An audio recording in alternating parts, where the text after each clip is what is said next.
kita berdoa. Terima kasih Tuhan Yesus untuk segala kasih dan kebaikan kemurahan Tuhan yang menyertai hidup kami sepanjang malam yang gelap ini, sehingga kami boleh bangun dengan selamat pada pagi hari ini. Itu semua karena kemurahan Tuhan. Sebelum kami mulai aktivitas kami akan bersekutu dengan Tuhan, berdoa, memuji muliakan nama Tuhan, dan mendengarkan kebenaran firman Tuhan melalui channel YouTube ini. Berbicara bagi kami Tuhan, karena kami telah siap untuk mendengari kebenaran firman Tuhan. Dalam nama Yesus kami sudah berdoa dan mengucap syukur. Amin. Shalom ibu bapak saudara terkasih dalam nama Tuhan kita Yesus. Semangat pagi. Bertemu kembali di channel Rionando Butar-Butar dalam khotbah 5 menit aja atau 5 untuk renungan harian. Renungan pada hari ini saya ambil dari kitab Yohanes pasal 12 ayat yang ke-46. Demikian kesaksian firman Tuhan. Aku telah datang ke dalam dunia sebagai terang, supaya setiap orang yang percaya kepadaku jangan tinggal di dalam kegelapan. Terang dunia telah datang. Ibu bapak saudara terkasih dalam nama Tuhan kita Yesus, berbicara tentang terang dan gelap. Sungguh dua hal yang sangat berbeda. Ketika ada terang maka gelap tidak akan berlaku lagi. Gelap akan datang, akan sirna, dia akan hilang, dan terang itulah yang mendominasi suatu tempat tersebut. Fenomena tentang kegelapan atau malam yang berkepanjangan di beberapa tempat di Eropa, yakni di Boro, Alaska, setiap tahunnya mereka mengalami gelap 65 hari dari bulan November dan berakhir pada bulan Januari. Fenomena malam yang lama ini juga terjadi di wilayah paling utara, yakni Reykjavik, Islandia. Pada musim dingin, matahari terbit pukul 11.22 dan siang, 11.22 siang, dan terbenam pada pukul 15.29. Hanya beberapa jam saja terjadi terang atau siang. Selebihnya mereka berada di dalam kegelapan atau malam, hanya mengandalkan terang, cahaya terang dari lampu-lampu yang diciptakan oleh manusia. Ibu bapak saudara terkasih dalam nama Tuhan kita Yesus, berbicara tentang terang, sebagaimana yang dikatakan oleh Tuhan Yesus di sini, banyak orang yang menyukai terang, sebaliknya tidak menyukai kegelapan. Kita tahu di beberapa tempat di Indonesia masih banyak daerah pedalaman yang belum dialiri listrik, sehingga ketika pada malam hari kegelapan sungguh-sungguhnya sangat-sangat terasa di sana. Karena apa?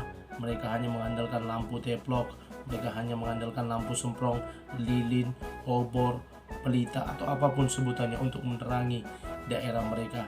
Dan kegelapan membuat banyak orang stres, apalagi orang kota.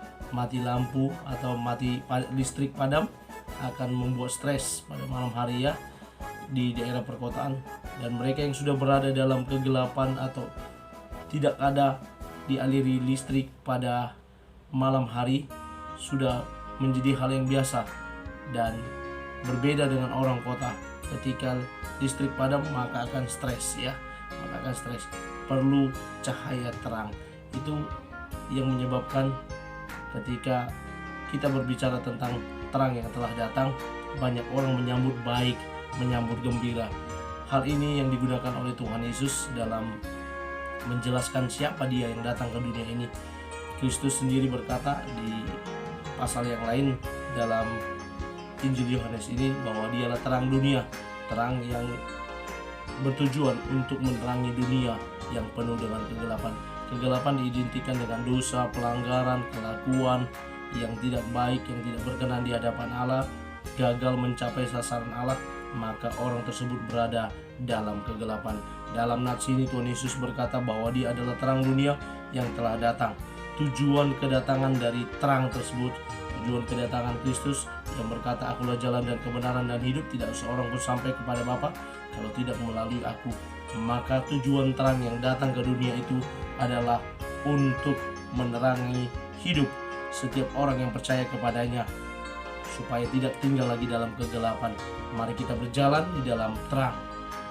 Victor Hugo, penulis Prancis, berkata, pelita laki-laki adalah nurani, sedang bagi perempuan harapan adalah bintang gemintang. Pelita memberi terang, arah terang bagi jalan, sedangkan harapan memberi jalan keselamatan. Kristus telah datang memberikan arah jalan keselamatan kepada kita yang percaya kepadanya. sehingga kita boleh berjalan di dalam terang.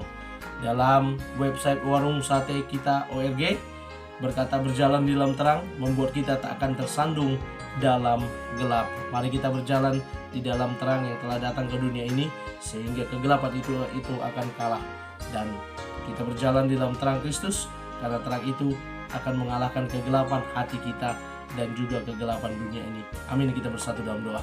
Terima kasih Bapa untuk firman-Mu yang telah kami dengarkan. Berkati kami agar kami mampu menerima terang dunia yang telah datang itu, sehingga kegelapan hati kami, kegelapan dunia ini boleh dikalahkan. Kami mulai aktivitas kami pada pagi hari ini dengan berjalan di dalam terang Tuhan. Dalam nama Yesus kami sudah berdoa dan mengucap syukur. Amin. Selamat beraktivitas. Tuhan Yesus memberkati. Shalom.